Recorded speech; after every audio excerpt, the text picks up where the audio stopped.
안녕하세요. 사랑하는 성도님, 영혼의 샘물 은혜의 자리에 오심을 축복합니다. 소망의 주님이 우리와 함께 하십니다. 우리와 함께 하시는 주님을 찬양합니다. 기도합시다. 주님, 감사합니다. 우리의 삶은 오직 주님께 있습니다. 모든 것이 주님의 은혜요, 주님의 돌보심임을 고백합니다. 그러나 끊임없이 주님을 배반하고 떠나는 저희들을 용서하여 주시옵소서.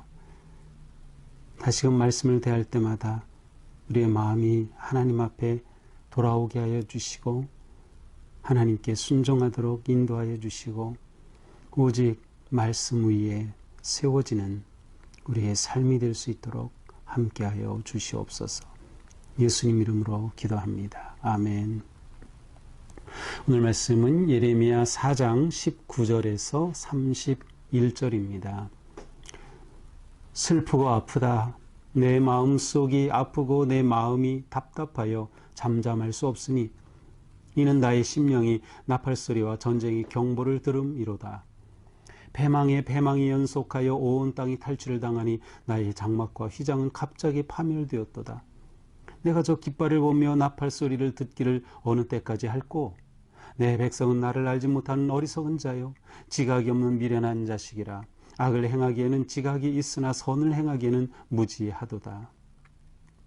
보라, 내가 땅을 본즉 혼돈하고 공허하며 하늘에는 빛이 없으며 내가 산들을 본즉 다 진동하며 작은 산들도 요동하며 내가 본즉 사람이 없으며 공중의 새가 다 날아갔으며 보라, 내가 본즉 좋은 땅이 황무지가 되었으며 그 모든 성읍이 여호와의 앞 그의 맹렬한 진노 앞에 무너졌으니 여호와께서 이와 같이 말씀하시길 이 온 땅이 황폐할 것이나 내가 진멸하지는 아니할 것이며 이로 말미암아 땅이 슬퍼할 것이며 위의 하늘이 어두울 것이라 내가 이미 말하였으며 작정하였고 후회하지 아니하였은즉 또한 거기서 돌이키지 아니하리라 하셨음이로다.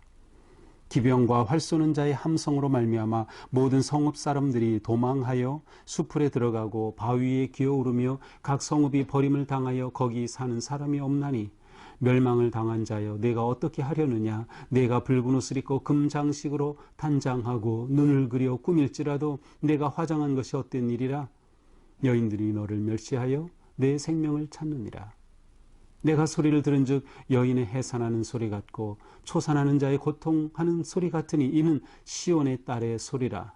그가 헐떡이며 그의 손을 펴고 이르기를 내게 화가 있도다. 죽이는 자로 말미암아 나의 심령이 피곤하도다 하는도다. 아멘. 자, 하나님께서는 예레미야를 통하여 이스라엘 백성들이 악을 씻어버리고 돌아오면 구원을 얻을 것을 선포하셨지만 그들은 하나님께로 돌아오지 않습니다. 하나님의 예정된 심판은 이제 일어나고 있습니다. 이러한 모습을 보면서 예레미야 선지자는 그의 고통스러운 마음을 토로합니다.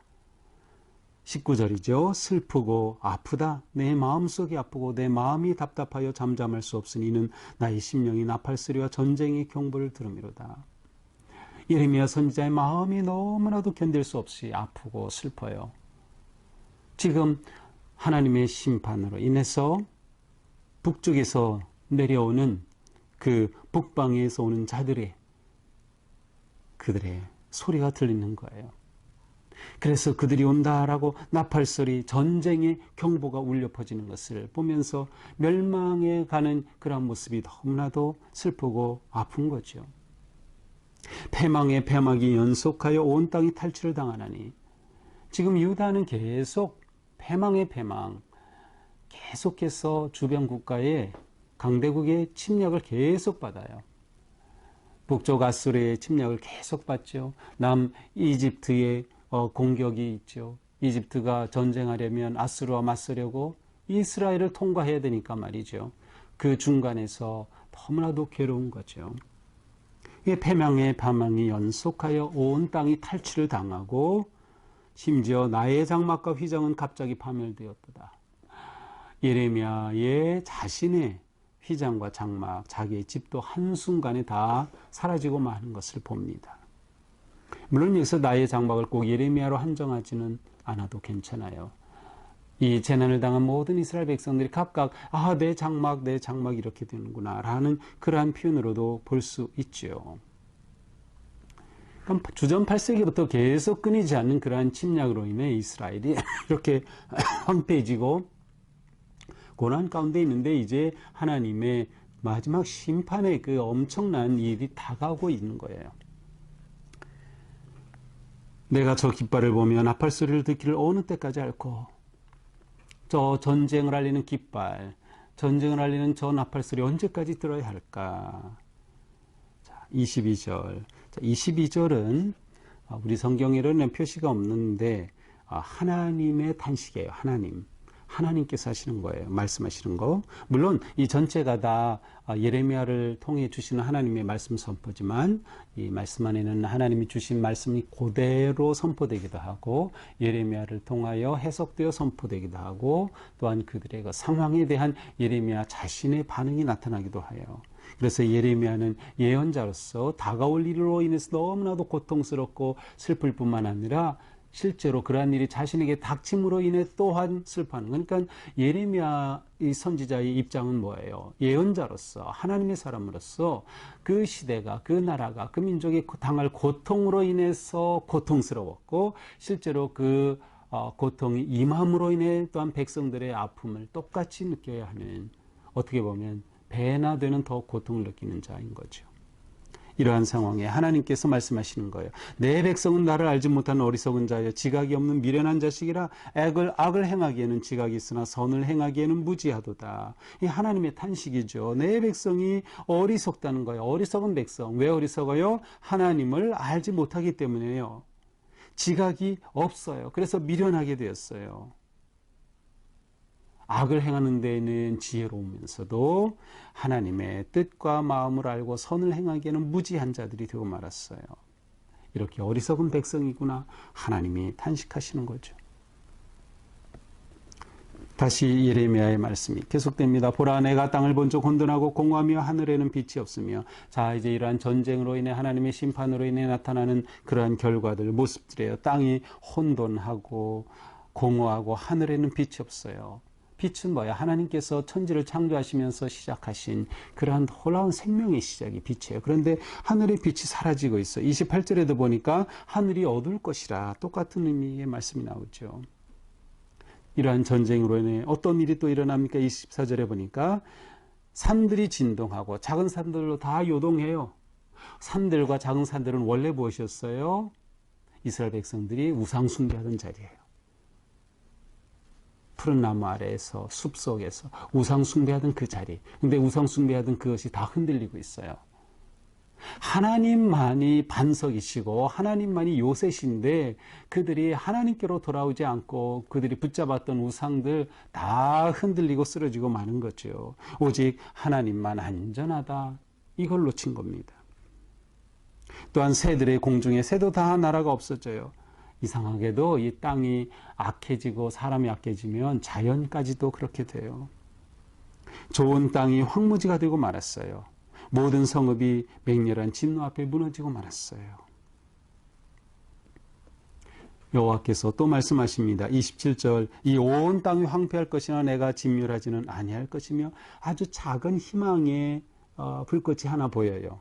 이렇게 다 황폐하고 하나님이 진멸하겠지만 완전히 다 진멸하지는 않는다. 살아남는 자가 있다라는 거예요. 하지만 하나님의 이 진노, 이 진멸의 마음은 변함이 없어요. 그래서 28절에 보니까 위의 하늘이 어두울 것이라 내가 이미 말하였고 작정하였고 후회하지 아니한다. 거기서 돌이키지 아니할 것이다. 다시 말하면 하나님의 이 심판의 계획은 취소되지 않는다는 거예요. 물론 완전히 진멸하지 않으시겠다는 작은 희망은 있지만 하나님의 이 심판은 멈추지 않고 계속될 것이다. 이렇게 되니 어떤 일이 일어납니까? 29절 기병과 활 쏘는 자의 함성으로 말미암아 모든 성읍의 사람들이 도망해요. 숯불로 바위 위에 올라가요. 성읍이 버림을 당해요. 기병, 활 쏘는 자, 북방에서 오는 자들이죠. 신바벨론, 침략이죠. 이 기병은 뭐예요? 기마부대예요. 기마부대 달리면 땅이 울리는 그러한 소리. 활 쏘는 자 궁수 부대죠. 바람을 가르는 그러한 소리. 바로 그러한 소리를 여기서는 함성이라고 말했어요. 그러한 소리. 사람들이 두려워서 도망가고 성읍을 다 버리고 떠나는 거죠. 30절 멸망을 당한 자여 내가 어떻게 하려느냐. 이렇게 멸망당하면 어떻게 할 거냐. 그런데도 내가 붉은 옷을 입고 금장식으로 단장하고 눈을 그려 꾸밀지라도 내 화장한 것이 헛되다. 그런데도 붉은 옷을 입어 화려한 옷을 입어요. 그리고 금장식으로 단장해요. 온갖 폐물로 단장해요. 그 다음에 눈을 그려 꾸며요. 아주 짙게 눈 화장을 하는 거예요. 무엇을 말해요? 특별히 이것은 고관대적들, 부유한 사람들의 모습이에요. 이렇게 나라가 망하고 하나님이 심판하시는데 그들은 그것도 모른 채 자기들의 탐욕에 빠져 있는 거예요. 명품에 정신 나갔고 과소비에 빠져 있고. 그러나 이 모든 것들 순식간에 사라지고 마는 거예요. 그들은 결국 긴급성을 모르고 이 위급함을 모르고 이 시대를 볼 줄 모를 때 하나님의 심판 앞에 망하고 말 것입니다. 그래서 31절은 그러한 여인들이 울부짖는 모습이에요. 심판당하는 모습. 해산하는 여인들이 해산하는 소리처럼 그렇게 고통 가운데 울부짖어요. 시온의 딸의 소리라는 거예요. 그들이 헐떡이고 손을 펴고 이르기를 내게 화가 있도다. 죽이는 자로 말미암아 내 심령이 피곤하도다. 심령이 피곤하다. 내 생명이 다해 가고 있다. 라는 표현이죠. 고통과 재난의 소리가 넘쳐나는 모습입니다. 자, 이것이 오늘의 말씀이죠.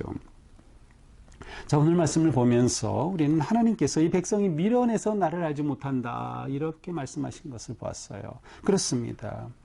우리는 하나님을 힘써 알아야 해요. 하나님을 힘써 알자. 하나님을 안다는 것은 뭐예요? 하나님의 마음을 아는 거예요. 하나님께서 어떠한 마음을 가지고 계신지 그것을 왜 하나님의 말씀을 우리가 보는 거죠.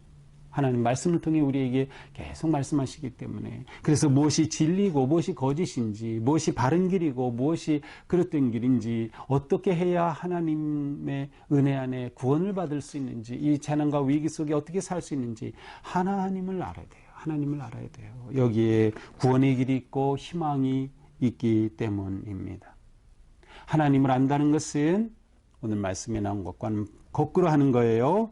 선한 데는 지혜롭고 악한 데는 미련한 거예요. 그런데 이스라엘 백성들은 악한 데는 지각이 있었죠. 악한 데 지혜롭고 선을 행하기에는 무지했어요.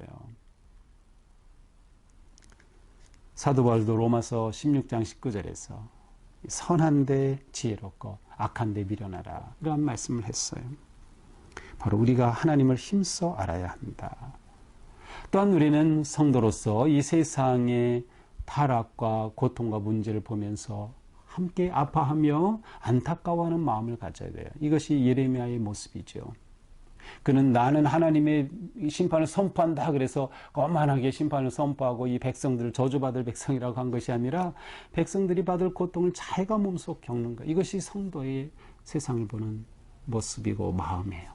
세상의 고통을 함께 할 수 있고 절망하는 세상에 함께 하면서 하나님의 말씀과 복음으로 희망을 주고자 하는 그러한 열정이 우리 가운데 있어야 하는 거죠. 자, 우리 모두 그러므로 말씀을 회복하자. 예배를 회복하자. 그리고 말씀에 순종하며 죄에서 돌이키자. 하나님 여전히 다 진멸하지 않으시고 남겨놓으신다. 희망의 불꽃을 남겨놓으셨기 때문이죠. 오늘 우리의 삶이 하나님의 뜻을 따르는 삶, 순종하는 삶, 하나님을 알아가는 그런 복된 하루가 되기를 축복합니다. 기도합시다. 주님, 오늘 말씀을 통해서 우리를 깨우쳐 주심에 감사합니다.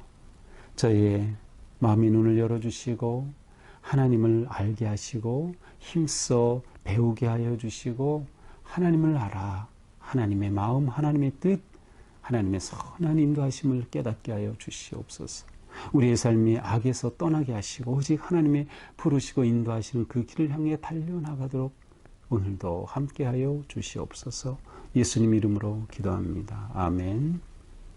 네, 오늘도 주님의 은혜 안에서 우리의 삶이 선한데 지혜롭고 악한 데 미련한 그런 하루가 되기를 축복합니다. 사랑합니다.